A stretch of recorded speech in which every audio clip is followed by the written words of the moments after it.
nggak ada uang sama sekali. Terus listrik saya mati. Setelah selesai COVID itu bulan apa itu kita tinggi, bro ya. Salah. Hampir 10 miliar saya dapat itu.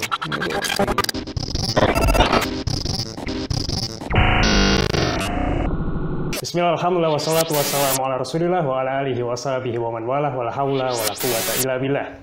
Baik, ahlan wa sahlan ikhwan. Alhamdulillah hari ini kita ada di PT Arois Fatkana Property, perusahaan developer properti yang ada di Kota Batu.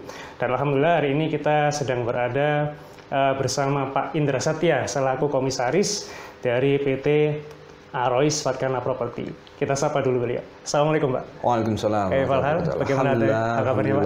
Alhamdulillah. Insyaallah. Baik, jazakumullah khair ini, Pak, atas waktunya.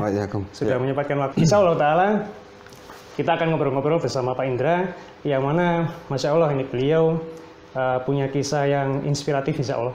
Insya Allah. Yang mana beliau ini dulu pernah sempat bekerja di perusahaan asuransi, kemudian setelah ada di top manajemen ya Pak ya, memutuskan untuk resign, seperti itu Pak. Insya Allah. Nah, Insya Allah kita akan ngobrol-ngobrol bersama beliau. Kenapa ini dulu alasannya beliau resign dari perusahaan tersebut, kemudian memutuskan untuk merintis mulai usaha di bidang properti, jatuh bangunnya mungkin, kemudian mungkin ada sedikit tips-tips kepada ikhwan sekalian yang mungkin ada di posisi seperti beliau juga mungkin Pak, yang mungkin bekerja di perusahaan-perusahaan yang membuat hati tidak tenang mungkin Pak. Iya, Insya Allah. Tapi masih bingung mungkin mau keluar tidak. Mungkin ada, iya mungkin ada masih berhitung. Mungkin ada tips-tips dari beliau. Insya Allah Ta'ala kita akan ngobrol-ngobrol dengan beliau, juga mungkin ada promosi-promosi dari perusahaan beliau nih yang bisa kesempatan-kesempatan yang diambil oleh ikhwan sekalian. Tapi kita mulai ya Pak. Baik. Mungkin sebelumnya bisa diperkenalkan diri dulu Pak, sedikit mungkin Pak. Pak Indra ini mungkin asalnya dari asli Kota Batu atau? Saya dari Jawa Barat. Jawa Barat? Dari Bandung. Dari Bandung, Masya Allah. Ya, Bandung, saya lahir di sana. Saya ke Jawa Timur itu 92, lulus SMA. 92. Lulus SMA, kuliah di Universitas Muhammadiyah Surabaya. Oh, Masya Allah. Jadi di Surabaya, kuliah, kerja, nikah, dapat orang Surabaya. Masya Allah. Berarti kerja di perusahaan asuransi itu di Surabaya, Pak? Surabaya. Dari tahun? Kalau di perusahaan asuransinya dari mulai tahun 96 insya Allah ya, 96, 97. Jadi awalnya saya itu, ya Masya Allah ya, saya dari tahun 2004. Jadi mulai 2004 mulai memperdalam lagi masalah Islam. Awalnya saya mencari, yaitu masalah bid'ah.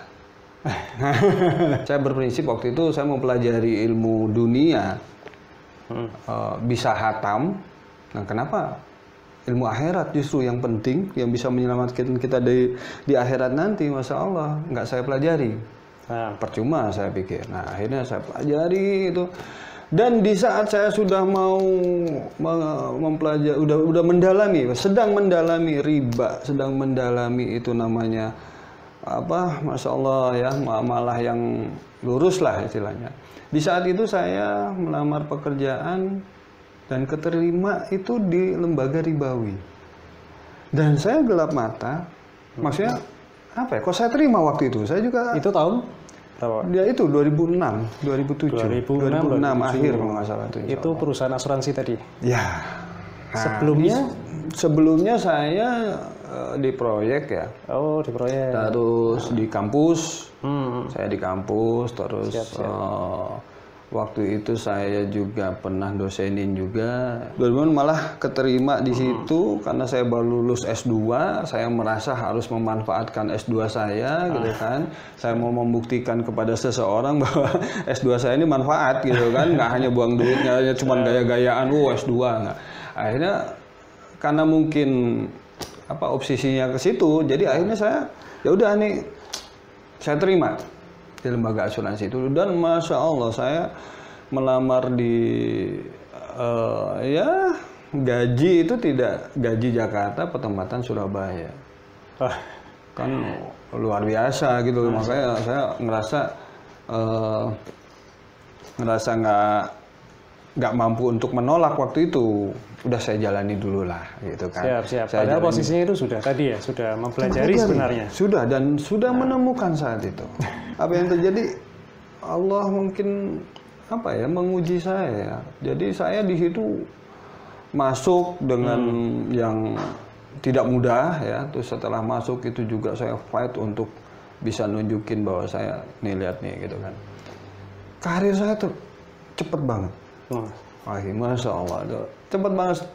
Jadi bahkan saya waktu mau keluar, waktu mau hijrah, sudah menyatakan hijrah mau resign, si orang perusahaan bilang, kamu sudah buat apa buat perusahaan? Sudah ngasih apa buat perusahaan?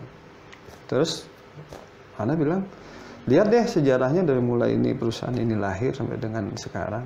Ada nggak yang pernah 4 kali naik gaji dalam 1 tahun? Dan waktu itu saya nggak boleh keluar. Digandoli, bahkan ya itu diiming-imingi. Tahun berapa Pak berarti Pak? 2015 awal. 2015 awal. 2014 akhir. Sekitar 9 tahun Pak? Ya. Di perusahaan tersebut? Iya, waduh. Dan betul-betul Allah mudahkan sekali di situ. Di situ? Ya Allah, saya pengen rumah, dapat. Saya pengen renovasi, Allah kasih. Terus sudah saya bikin garasi nih, tapi saya belum punya mobil. Ya Allah, garasinya udah jadi, ya Allah, minta mobilnya. Allah kasih, dengan saya naik jabatan dan dapat fasilitas mobil. Terus sudah mobil, ya Allah, ini gajinya kok segini. Pengeluaran bertambah gitu kan. Allah kasih naik lagi tuh gaji gara-gara apa waktu itu. Kita ngerekrut dari luar, satu letting, tapi di luar itu dia digaji gede. Masuk ke perusahaan kita, ini satu level kita, satu level. Otomatis nggak mungkin dong dia turun. Kita lah yang dinaikin, jebret, untuk nyamain gajinya dia. Saya naik hampir 2 kali lipat itu. Masya Allah itu. Semakin... ya Allah. Dan itu baru saja saya nikmatin beberapa bulan. Terus hidayah ini datang. Masya Allah. Nah ini Pak, sudah 9 tahun. 9 tahun sebenarnya sudah mempelajari. Nah ini apa Pak yang membuat tiba-tiba di tahun ke-9 ini mantap ini hijrah? Itu. Saya masih Jumatan tuh di Masjid Mekah itu ya, Masjid Jami Mekah itu ya. Ada kajian-kajian, saya nyempatkan ikut. Bahkan ada asar itu saya izin kalau sama Ustadz Ami Nurbait itu biasanya saya kejar mesti itu.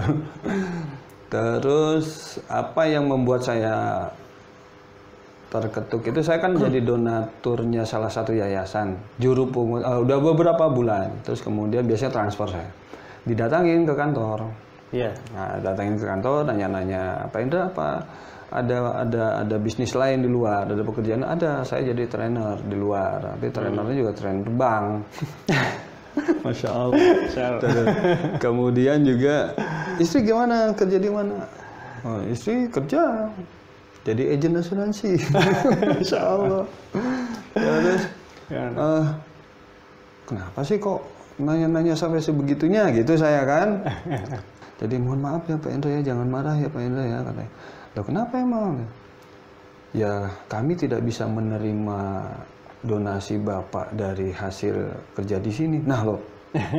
Nah, terus uang yang saya pakai buat anak istri saya ya semua haram. Di mana yayasanmu, siapa ustadzmu, saya datengin besok. Tak bilang gitu. Pulang dia, besok saya datengin Ustadz Nur Yasin. Masya Allah, dan mantep banget ngasih ini. Tahun 2016. 14 insya Allah itu, 14.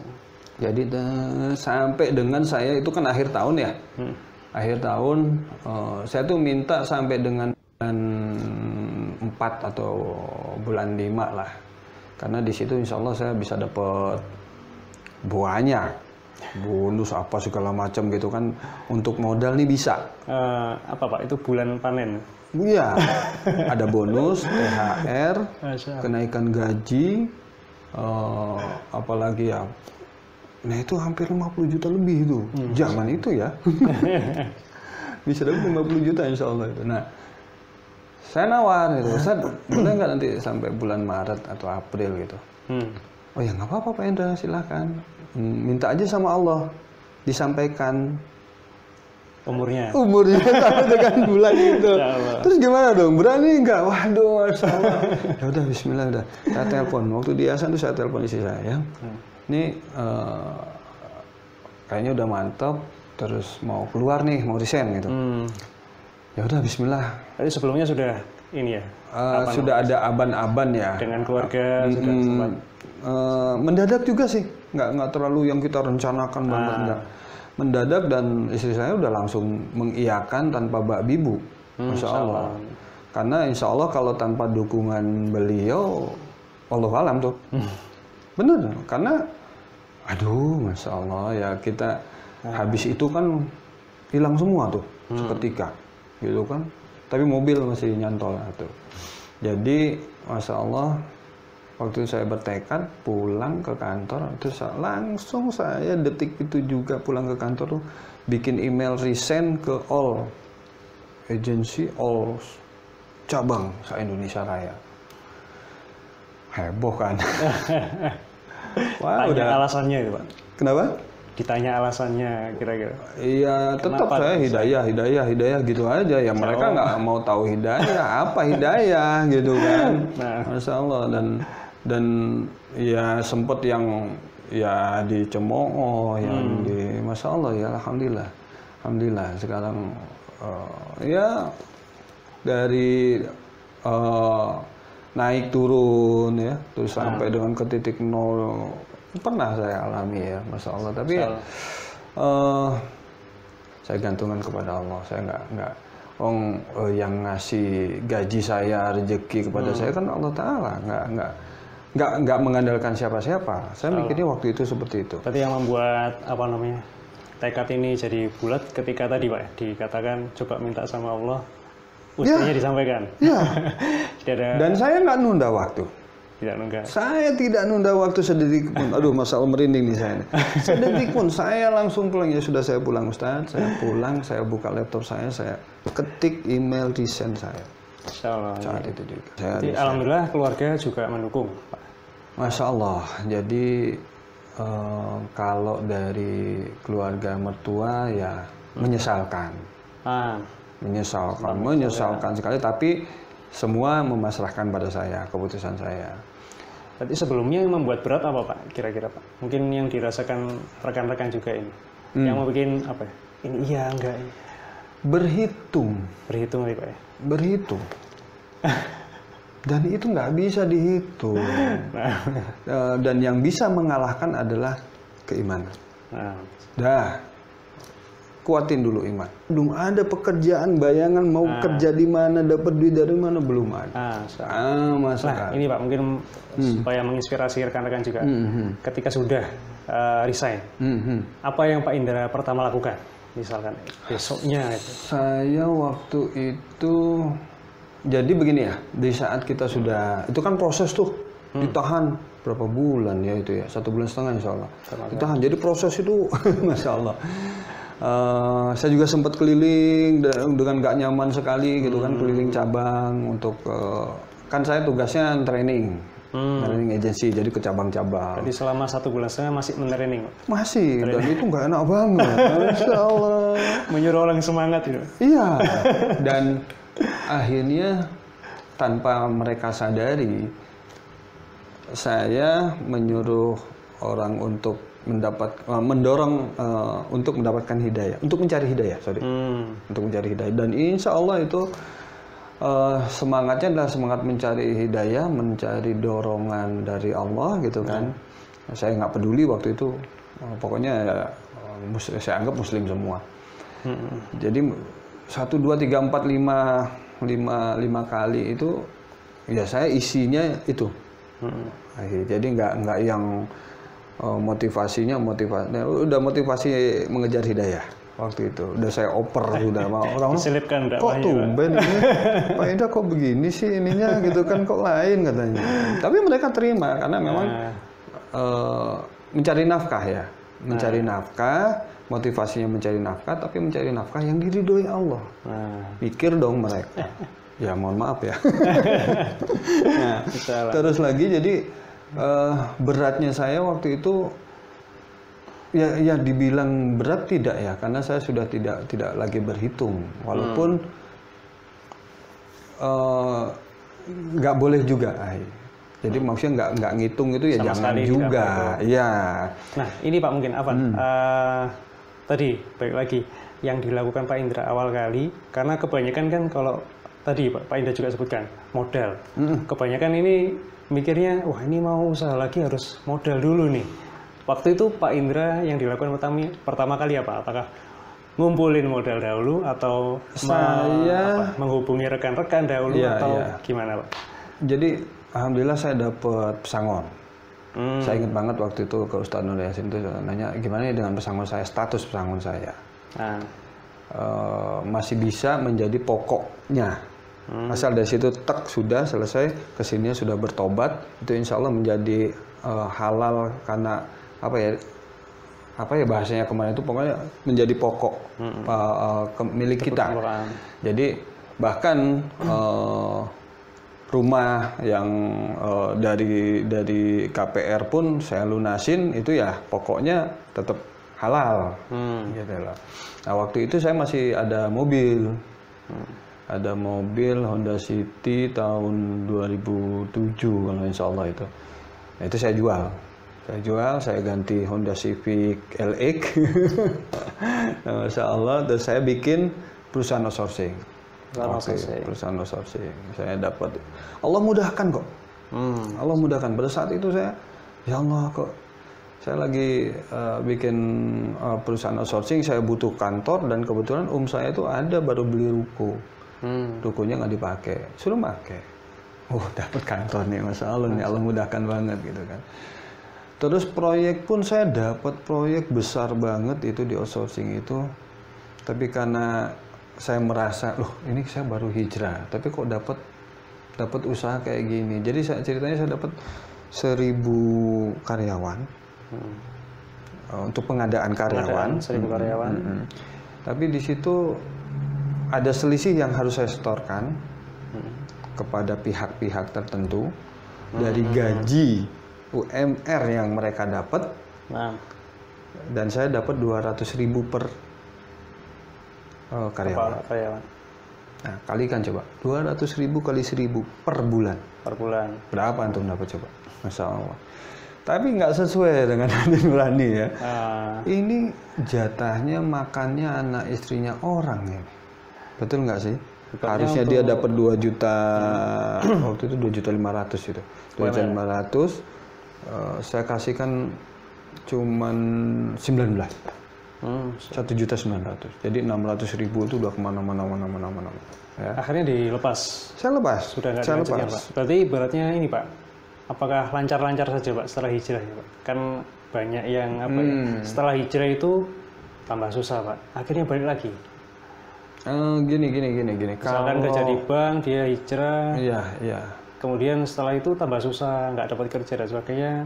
Pada Allah kembali lagi Pak ke perbankan atau tadi asuransi dan sebagainya. Aduh, kalau kembali lagi sampai dengan futur itu, naudzubillah min dzalik ya. Insya Allah kalau saya pernah, saya nggak punya nggak ada uang sama sekali. Terus listrik saya mati. Antum tahu Pak Hendi? Orang Yayasan Nidaul Fitrah. Kena telepon beliau, rumah Anda gelap, tokennya habis, dibeliin sama dia. 50.000 sampai segitu. Waktu itu pernah sampai begini ya, di titik nol. Saya habis sholat maghrib pulang, terus mohon maaf saya sholat sunnah.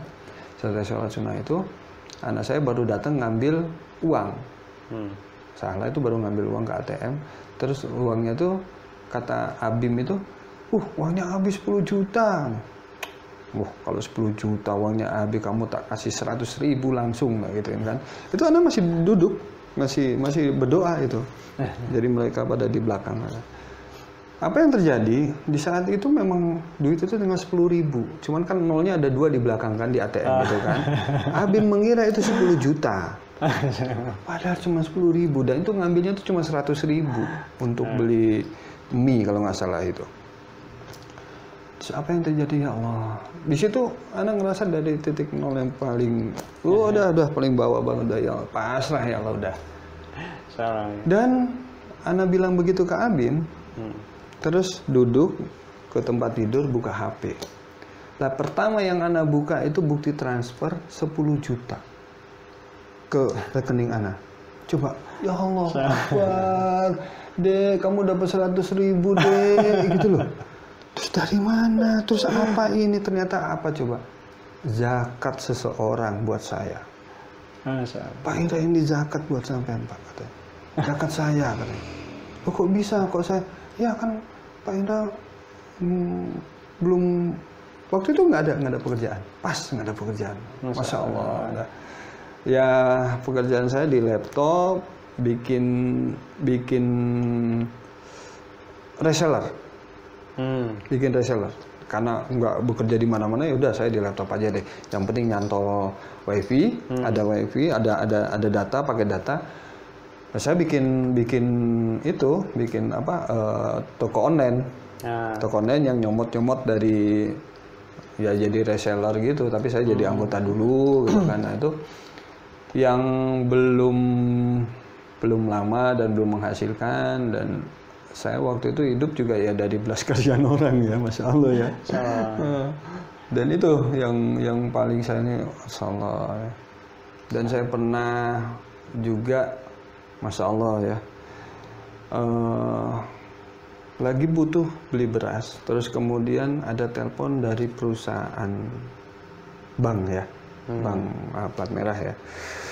Jadi kita itu sudah sepakat untuk training bagian marketingnya, itu NTT, seluruh cabang.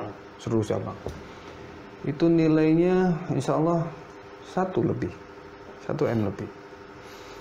Saat itu telepon lagi, itu waktu saya belum keluar. Oh, belum keluar. Tapi telepon laginya setelah saya hijrah. Dan di saat saya nggak punya beras. Antum gimana coba? Dan istri Anda tahu, itu keuntungan kita insya Allah 400-an. Kita nggak punya beras waktu itu. Masya Allah, astagfirullah. Telepon nggak saya angkat. Saya tunjukin ke istri yang dari itu, ya kan, dari instansi. Istri Anda bilang apa? Ittaqillah. Ya Allah. Itu nggak saya angkat. Padahal itu ratusan juta itu, dan kita lagi butuh itu. Waktu itu pas si perusahaan saya itu sudah tak biarin outsourcing kemarin. Outsourcing itu udah nggak, jadi dia udah hidup enggak, mati juga enggak gitu kan, gara-gara itu gitu. Tapi trainingnya jalan, saya trainingnya waktu itu jalan. Gini deh, kalau seumpamanya orang diuji itu kan insya Allah menggugurkan dosa tuh, menggugurkan dosa. Terus kemudian kalau semuanya enggak, ya asal kita sabar, asal sabar menghadapinya, insya Allah jadi penggugur dosa. Nah, saya menganggap ya sudah itu semua pembersih dosa-dosa saya, gitu loh. Nah, jadi kalau seumpamanya ada yang baru hijrah terus jadi susah, ya susah memang. Sebenarnya tidak kok, karena ada ketenangan. Masya Allah ya. Karena ada ketenangan, itu yang tidak bisa dibayar. Masya Allah, nggak bisa dibayar. Istri merasakan, mama saya itu kan yang tadi pas di saat hijrah itu kan beliau, saya keluar terus ada salah satu jabatan yang saya incer, emang setelah itu bisa ke sana gitu kan. Loh, itu kan yang selama ini doanya mama panjatkan, katanya kok udah di depan mata kok malah ditinggal. Itu anak yang nggak kuat. Ya Allah, diganti Mas, sekarang diubah doanya dirubah. Masya Allah. Ya, jadi itu beratnya. Yang penting ketenangan hati ini yang nggak bisa ini Pak. Nah itu. Mungkin secara zahir, secara orang lihat lebih susah mungkin. Tapi hati ini nggak bisa dibohongi, Pak. Ya, iya. Di saat awal saya sama Ustadz Yasin dibilang, mobil itu kan nggak perlu Pak Indra. Buat saya perlu, Ustadz. Setelah kesini-sini saya baru sadar, baru paham. Baru paham kenapa Ustadz ini kok bilang mobil itu nggak perlu. Bagi saya perlu. Dan itu kan, waduh, apa kata orang? Wah, pada saat itu berpikirnya seperti itu. Sekarang ini baru, Masya Allah, nggak punya mobil, kita naik sepeda motor dan kita enjoy aja kok. Masya Allah ya, karena saya Ana harus nyambangi adik yang sedang sakit di Demak. Waktu itu mobil nggak ada. Kita mau nyambangi itu, anak-anak pengen ikut. Akhirnya kita putuskan bawa sepeda motor. Konvoy dari Batu ke Demak. Konvoy dengan istri anak itu. Dan ya enjoy saja, Masya Allah gitu kan. Mulai di developer. Nah, jadi ya tetap setelah itu atau langsung naik turun ya, Masya Allah. Saya semua dan di Batu ini titik. Oh iya kan dari Surabaya Pak tadi? Dari Surabaya pindah ke Batu ini karena saya ngajar satu developer gitu kan, marketingnya saya ngajar, ikut training saya di Sidoarjo waktu itu. Terus akhirnya beliau yang punya di sini perumahan, terus akhirnya nawarin saya. Jadi manajernya beliau, terus saya iyakan. Saya pikir ya udahlah, coba saya jadi praktisi nih gitu kan. Nah, barangkali kalau jadi praktisi nanti, karena saya basicnya juga marketing gitu kan. Akhirnya udah jadi di sini diterima menjadi GM waktu itu. Terus sempat keluar jadi marketing lagi. Saya malah lebih nyaman jadi marketing waktu itu, waktu di Batu ini.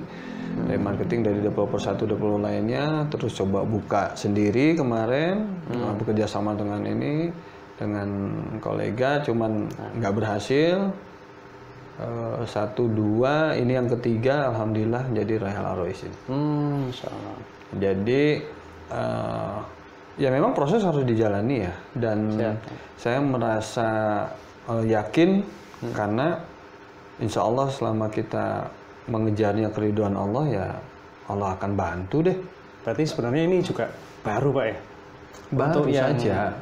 PT Arois. PT Arois Patkana ini baru akhir tahun kemarin, November. Akhir tahun 2001. Masya Allah. Berapa unit ya Pak? Ini 60 unit. Tadinya 30 unit, terus pengembangan 30 unit lagi, 60 unit. Masya Allah, padahal kondisi pandemi waktu itu Pak? Waktu itu pandemi. Waktu itu pas lagi PPKM. Siap. Tapi kita nggak berpikir itu ya insya Allah lah gitu kan. Tapi juga nggak nekat ya, kita penuh perhitungan. Asal jangan menjadi keraguan, ketakutan. Jadi, waduh pandemi nanti begini, nanti begitu, ya sudah. Akhirnya begitu beneran gitu lah. Nah, saya ke teman-teman, Bismillah udah, ayo jalan. Karena kenapa kita harus tunda? Kalau emang ya sudah Allah perkenankan, kenapa nggak jalan? Ayolah jalan, Bismillah gitu kan. Dan alhamdulillah, Masya Allah gitu kan. Ya dengan kuasa Allah ya. Tapi Pak, mungkin ini Pak, bisa diceritakan mungkin produknya Pak? Oke. Ini. Oke, jadi kita ini Royal Arois Villa and Resident ya sebenarnya. Jadi kami di sini tidak memakai, mohon maaf, label syariah. Tapi insya Allah akad kami sesuai syariat. Karena ya udahlah, nggak usah gembar-gembor, yang penting dalamnya aja gitu kan, kita sesuai dengan syariat gitu. Berarti ini lebih ke komplek villa gitu, Pak. Villa. Bedanya apa Pak dengan komplek perumahan biasa? Kalau perumahan kan untuk hunian ya. Nah, kita untuk villa, insya Allah kita nanti ada manajemen sewa kelolanya. Insya Allah. Kita kelola, insya Allah sesyariah mungkin. Artinya kita kelola ya kita sewakan kepada keluarga, minimal yang screening awalnya KTP sama gitu kan. Siap. Itu sih. Jadi yang 30 unit tadi ini Pak ya, villa, kompleks villa. Total semua 60 unit. Oh iya. 60 unit. Total 60 unit. 60 unit, insya Allah. Jadi posisi kita ada di belakang Jatim Park 3 ya. Jadi Jatim Park 3 Hotel Senyum tuh kelihatan. dari tempat kita. Masya Allah, view-nya juga luar biasa. View-nya Masya Allah. Monggo, kalau seumpamanya mau, Insya Allah gitu kan. Kebetulan bulan ini kami sedang promo ya, yang tipe 80 itu kita hanya jual 600 jutaan. Tipe 80. Tipe 80. 80, luas tanahnya 50 memang. Tapi itu dari harga 959 dua lantai. Kita pangkas 2 lantai setengah. 2 lantai setengah. Ada rooftop. Dan full furnish kita kasih. Bulan ini deal kita kasih private pool gratis. Jadi lengkap banget. Siap. Itu udah harga 1M,25 saya hitung. Saya sedang cuma 1 unit. Cuma 1 unit. Masya Allah. 1 unit. Menarik. Siap. Mungkin nanti yang tertarik bisa ini ada kita cantumkan link di bawah Pak untuk pembelian dan promonya. Untuk tanya-tanya juga boleh. Siap. Masya Allah. Kabar investasi villa di kota wisata Batu, potensi passive income 1-3 juta per hari. Harga terus naik karena lokasi yang strategis.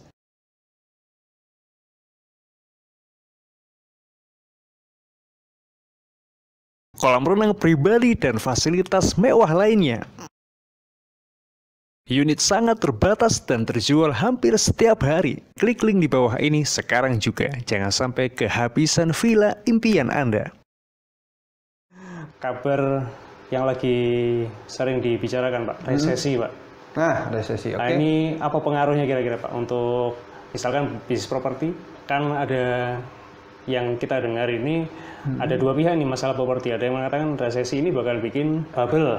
Bubble. Tapi ada juga pihak yang mengatakan justru dengan resesi ini justru nggak ada investasi terbaik kecuali properti. Seperti itu. Kalau dari Pak Indra sendiri seperti apa? Saya memilih yang terakhir. Jadi segala sesuatu yang negatif sifatnya itu saya tidak mau mengamini. Kebetulan kami buka lagi PT, buka project lagi di Tulungagung. Oh, villa juga Pak? Pasar 340 unit. Nah ini juga kan berhubungan dengan resesi apa segala macam gitu kan. Orang pada wait and see katanya. Tapi ya udahlah, tetap kita berhitung, tetapi ya kita jalani dan ada tuh jualan gitu kan. Ada tuh yang beli gitu kan. Ya strateginya untuk teman-teman developer gitu kan, ya kita seperti sekarang kita sedang mengolah lagi penjualan, mengolah lagi promonya, itu aja sih. Jadi kalau memang iya orang sedang nyimpen duitnya, nggak mau ngeluarin duit, ya udah kita iming-imingi. Padahal seharusnya juga ketika disimpan nilainya ini sama, harusnya malah turun. Bahkan kalau mohon maaf, rupiah bisa jadi langsung anjlok. Seketika itu seumpamanya dolar tinggi blak jadi 19.000 jadi 20.000 kan langsung berimbas tuh. Kalau kami kita properti kan tidak serta-merta kena, tidak langsung lah paling tidak langsung. Asetnya terjaga justru insya Allah. Dan aset terjaga. Sama seperti kemarin akhir corona. Di saat seseorang, jangan bilang seseorang, agensi aja. Agensi dia udah datang, waduh jualan properti susah, sekarang lagi pandemi gini, sama. Jadi nggak ada yang survei, nggak ada yang bisa survei, selesai dia. Buktinya saya bulan di saat PPKM ada penjualan. Setelah selesai COVID itu bulan apa itu kita tinggi, sampai hampir 10 miliar saya dapat itu tinggi.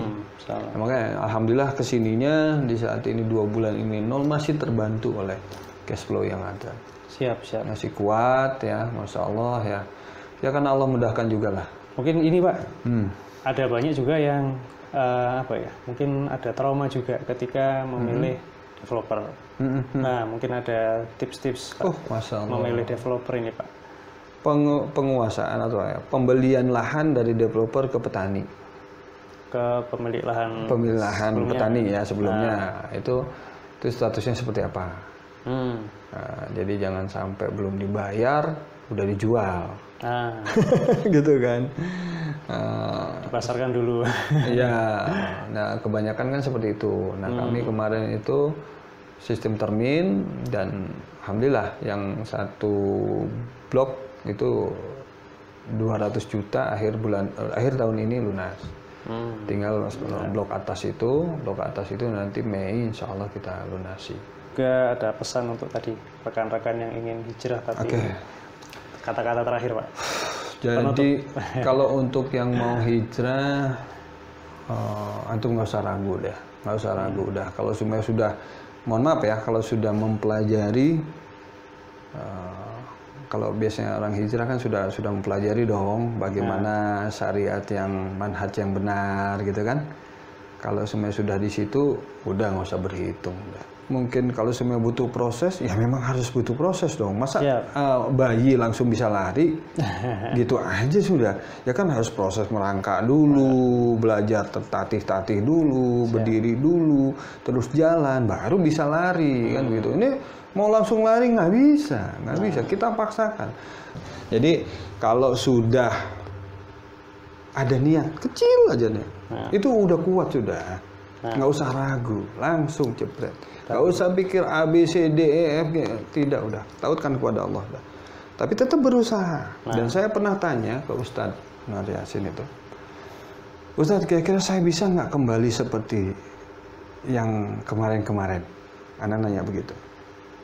Maksudnya, ya saya punya rumah bagus, saya punya mobil mewah, gitu. Bisa nggak? Ustadz jawabnya gini, kalau Pak Indra insya Allah bisa ya. Pokoknya prinsipnya asal jangan males. Ya sudah, saya garis bawahin tuh. Dan saya nggak pernah ngerasa males, walaupun dalam kondisi terpuruk ya, nggak ada kerjaan bukan nggak ada kerjaan, ada terus kok, ada yang bisa saya kerjakan. Karena tidak malas tadi. Semua bisa, semua ada yang bisa kita lakukan untuk Allah cukupkan. Kita naik motor berempat kemana-mana gitu kan. Tetap Allah cukupkan. Sekarang bahagia dihitung dari apa? Bahagia itu dihitung dari kadar kebersyukuran kita. Kalau kita nggak bahagia berarti kita sedang tidak bersyukur. Lupa bersyukur. Coba aja. Ana dikasih mobil itu sama Allah, Ana berdoanya ya Allah mobil yang terjangkau, yang bisa punya mobil, rasa baru. Ya saya kan nggak apa-apa, tapi rasa baru ya. Dan Masya Allah ya, Allah kasih itu. Dulu Ana punya Honda Brio, antum tahu yang putih? Honda Brio sebelum ini. Jadi Honda Brio itu mangkrak, nggak hidup, sudah dilumutin, sudah ditumbuhin rumput di bawahnya, dan Ana beli itu cuma ngasih duit 1 juta. Boleh dibawa pulang, coba. Gimana dengan tuh? Itu dari Allah banget. Dan kilometernya baru 23.000. Masya Allah. Tahun 2012. Rasa baru dong. Ya Allah. Dan itu baru lunas beberapa awal tahun ini lah. Insya Allah. Ya dengan 1 juta. Terus orang kan, wah kalau nggak nyicil nggak bisa, kalau nggak leasing nggak bisa punya mobil baru gitu kan. Gue bisa nih gitu kan. Insya Allah. Masya Allah. Jazakumullah khair Pak ini atas sharing-sharingnya. Insya Allah. Semoga menjadi inspirasi dan bermanfaat untuk rekan-rekan sekalian dan juga jadi amal jariah nih untuk Pak Indra, menginspirasi rekan-rekan semoga. Dan terakhir mungkin tadi dari Pak Indra kita optimis ya. Jangan sampai kita merasa kok semuanya haram, ini nggak boleh, ini nggak boleh. Insya Allah yang halal jauh lebih banyak daripada yang haram. Justru kita dituntut untuk kreatif Pak ya.